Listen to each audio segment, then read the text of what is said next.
Hey there, y'all. Today we're going to look at 1.6b, looking at the second half of this section. We're going to be looking at solving systems of equations algebraically. That's our objective for today. And that's going to be doing substitution and elimination. And so when we talked last time, we talked about how there are 6 methods of solving a system. We talked about using a table and a graph in the first video. And in this video, we're going to look at substitution and elimination. We're still covering the ACE.3 standard on solving systems of equations and inequalities representing in real-world situations.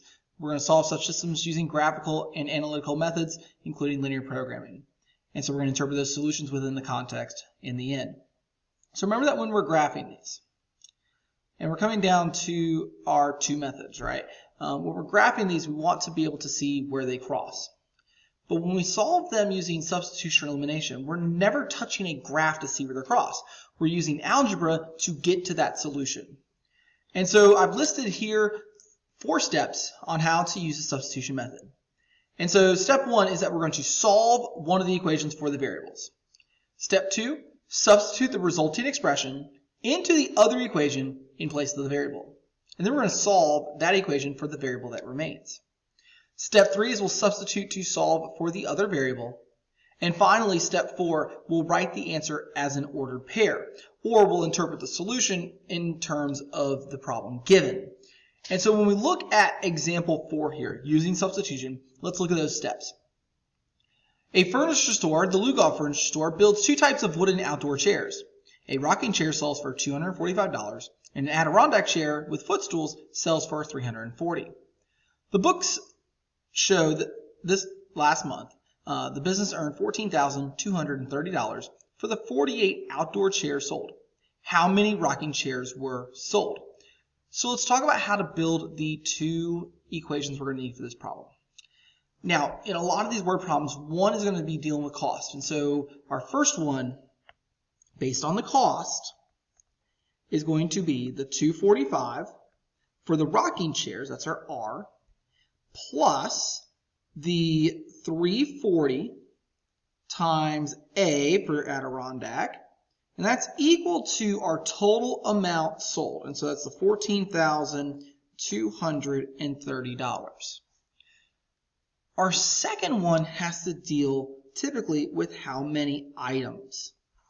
Now, that equation is the simple one. How many rocking chairs plus how many Adirondack chairs is equal to the total number of chairs sold, and in this case that was 48 chairs. That's our 2 equations that we're going to work with. And so remember that step 1 said what? It said to solve one of the equations for one of the variables.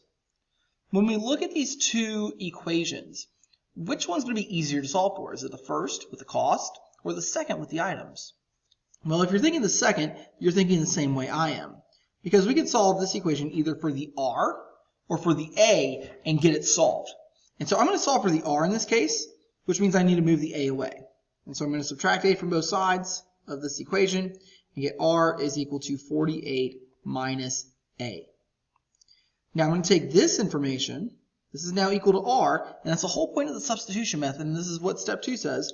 Substitute the resulting expression into the other equation in place of the variable. And so I'm going to take this 48 minus A, and I'm going to replace it where I see the R in the first equation, since I solved the second one. And so I'm going to get this. 245 times 48 minus A plus 340A is equal to 14,230. Step 2 continued. Solve that equation for the variable. So now I'm going to distribute, and I'm going to get this A by itself. So 245 times 48 is 11,760. 245 times the negative A, so negative 245A, plus 340A is equal to 14,230. Now I'm going to combine like terms so that these 2 will combine, and so I get the 11,760. 340 minus 245 will give me 95, so plus 95A is equal to 14,230. I'm going to subtract the 11,760 from both sides. And I get 95A is equal to 2,470. We're going to divide both sides by the 95. And when we do that, we'll get our A. And our A is equal to 26. So we got an A of 26 here. Now that's not our final step. We only have half the problem because we have how many Adirondack chairs we have sold. But I need to know how many rocking chairs were sold in this problem. And so that requires us to take this A and come back and plug it in. And so that is step 3. Substitute to solve for the other variable. So now I'm going to take and get R plus 26 is equal to 48. Subtract 26 from both sides, and I get R is equal to 18, meaning that I sold 18 rocking chairs in the month.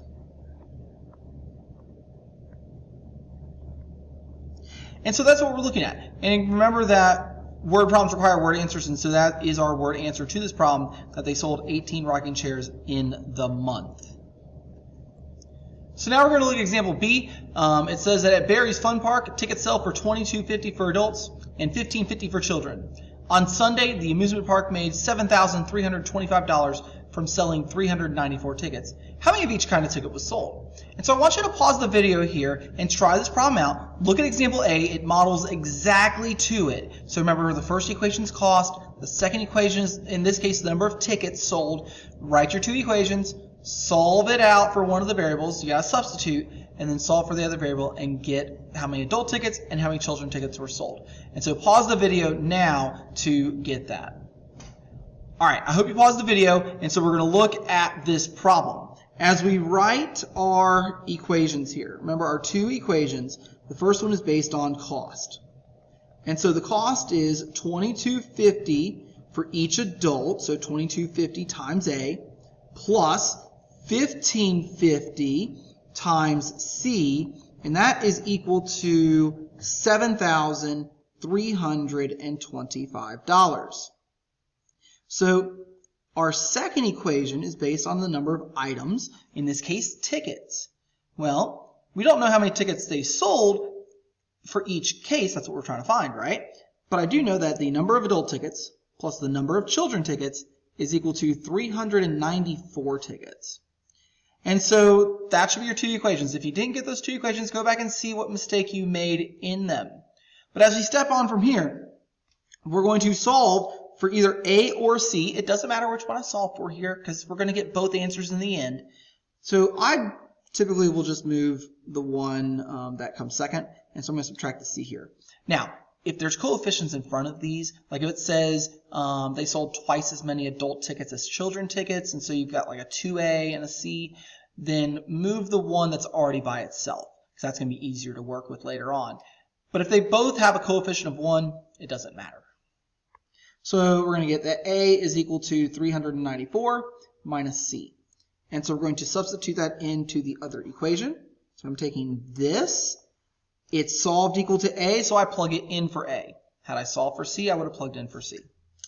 And so I'm going to get 2250 times 394 minus C, not A, plus 1550C is equal to 7,325.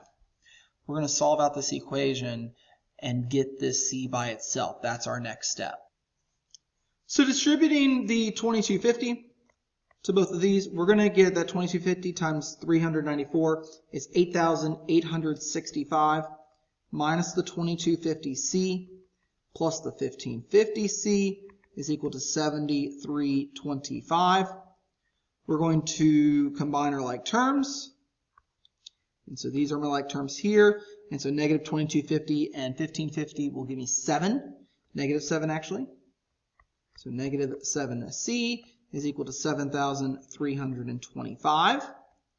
I'm going to subtract the 8,865 from both sides. That cancels. Negative 7C is equal to 1540 negative, because the negative was larger. And then we're going to divide both sides by the 7. And so our last step here, divide by negative 7, divide by negative 7. And we get that C is equal to 220. We're going to take this value here. That means I sold 220 children's tickets. If we were just asked for children's tickets, we would stop here because we don't need to go any further. But since we're asked for both, we're going to get both. And so we're going to come back and plug in. Now, it doesn't matter which equation I plug it into, but I always plug it into the easier one of the two. And so obviously A plus C equals 394 is the easier of two. So A plus 220 is equal to 394. Subtract the 220 from both sides. And so we get that A is equal to 174. And so my word answer here is that they sold 194 adult tickets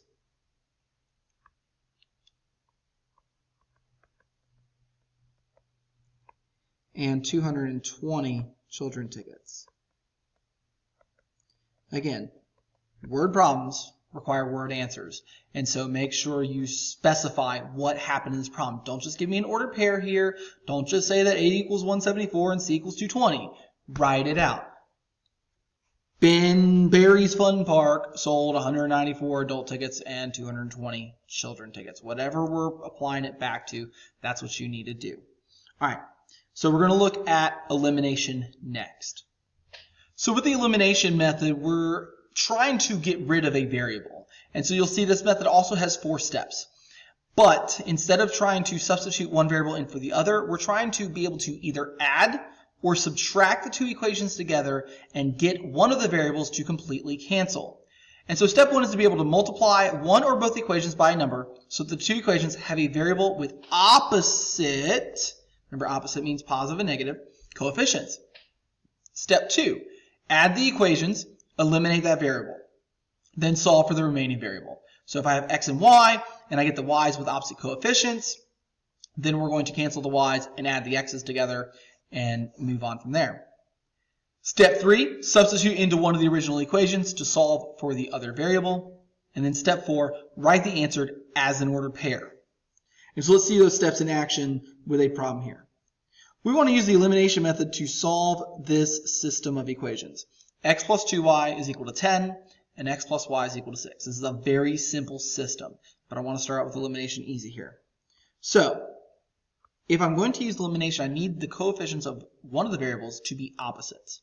And so we see that I have x and x. Those are the same. I've got 2 and 1 here for the y's, so we've got a number difference there. So I'd rather use the x's, but I need one of them to be negative. And so we're going to multiply the bottom line by negative 1. And rewrite the problem. X plus 2y is equal to 10. Negative x minus y is equal to negative 6. And so now I'm going to add these two equations together. Because again, if you look at the direction up here, I tell you to do what? Add the equations. Because if we have the coefficients opposite, you're always going to add. If you can't have the coefficients be the same, you can subtract. But just remember that subtraction is just the same as adding the opposite. So, adding this together, x plus negative x will cancel. 2y plus negative y is 1y, or just y. And 10 plus negative 6 is 4. So I get the y. So now I can take this and substitute into either of the original problems. And so I'm going to plug into the second. X plus 4 is equal to 6, so minus the 4 and minus the 4. X is equal to 2. And so in this case, it is an ordered pair because this wasn't a word problem. And so the final ordered pair is 2, 4. And if we were to go to the coordinate plane, we would see that this is where these two lines will intersect. So let's look at example B. And I want you to try the same thing here. Look at these two and see what you can do to eliminate and then to solve. All right, so let's look at B here. X plus 3y is equal to 5. X plus 5y is equal to negative 3. So in this case, we're going to multiply the bottom line by negative 1. And so I'm going to get x plus 3y equals 5.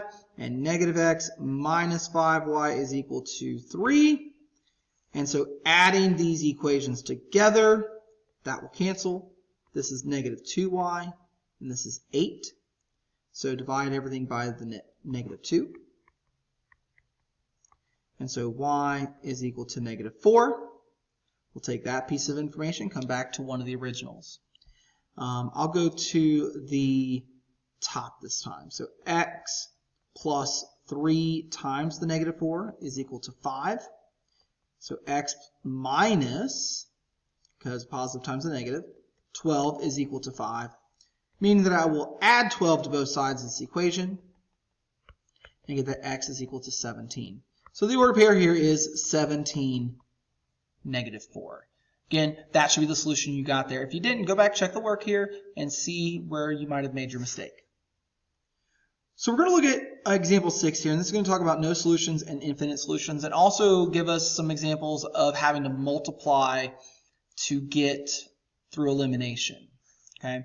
So when we look at this problem here, 2x plus 4y is equal to 12, and negative 5x minus 10y is equal to 30, I can see that I can multiply both of these by a number. They're going to be different numbers for each equation, but I can multiply them to get them to a common multiple. And so if I focus on the x's, what is the common multiple, the least common multiple of 2 and 5? It'll give us 10. So what do I need to do to multiply this first equation by something to get the x to have a coefficient of 10? Well, I need to multiply it by 5. And I'll do the same for the bottom. What do I need to multiply negative 5 by to get it to negative 10? I'll multiply that by 2. And so we'll rewrite both lines. And so I'm going to get 10x plus 20y is equal to 60. And I'm going to get negative 10x minus 20y is equal to negative 60. And so now I'm going to add these two equations together. 10x and negative 10x will cancel by addition. 20y and negative 20y cancel by addition. So everything on the left canceled, meaning I'm left with just 0. On the right side, 60 and negative 60 will cancel, meaning I have 0 on that side as well. So when we get a solution where the variable completely cancels, both the x and the y or whatever the two variables are, we have to judge the next statement that comes out. I have no variables here, so this becomes just a statement. Is 0 equal to 0? This is a true statement, right? Because 0 is equal to 0. Or if I gotten that 5 is equal to 5, that's a true statement, right? Because 5 is equal to 5. If it's a true statement, then what this means is that these two lines were the same line. If we think about the graph of it, right? These two lines, first line would be here, and the second line would be here. It's the same line. So, what does that mean? We have infinitely many solutions. So if they ask you, how many solutions does this system have? The answer is infinitely many. But if they ask you what, so this is how many, right? How many? Infinitely many, right? But if they ask you what is the solution is the line. And so I can use either equation of the line. I'm normally going to use the more simplified version. And so that is 2x plus 4y equals 12. This is the what. This is the how many. Pay attention to what the question is asking you in the end on what it is trying to ask you for. Okay. So with that, let's look at one last example. And I'm not going to ask you to do this one by yourself, but if you want to start it, you can and see where you get to. But in this case, we're going to need to multiply one or both equations by a value.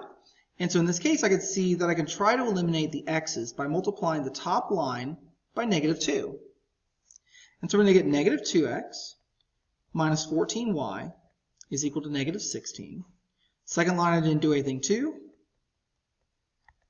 And so I get to copy it down. And then we're going to add, right? We're always adding. If you get your signs right, you're always going to add. Negative 2x and positive 2x will cancel through addition. Negative 14y and positive 14y also cancel through addition. So my entire left side is equal to 0 again. But look at the right side this time. Negative 16 and positive 10, that's a negative 6. Is 0 equal to negative 6? Be honest with me all. Is 0 equal to negative 6? No. This is a false statement. So this is a false statement. And if I get a false statement, what that means, and even if we go back to like when we solved inequalities back in Algebra 1 or 8th grade math, if I get a statement that is a false statement, then there is no solution because these two lines will never touch. And if these two lines never touch, it means they're what? Parallel, right? So that's it for this lesson. Again, we're looking at substitution and elimination. Pay attention to what method is going to be easier. As we go through systems, you're always going to want to use whatever method is going to be easier to solve it out. Okay? If you got questions, make sure you put them in that Google form. Make sure you fill out your Google form, and I'll catch y'all next time.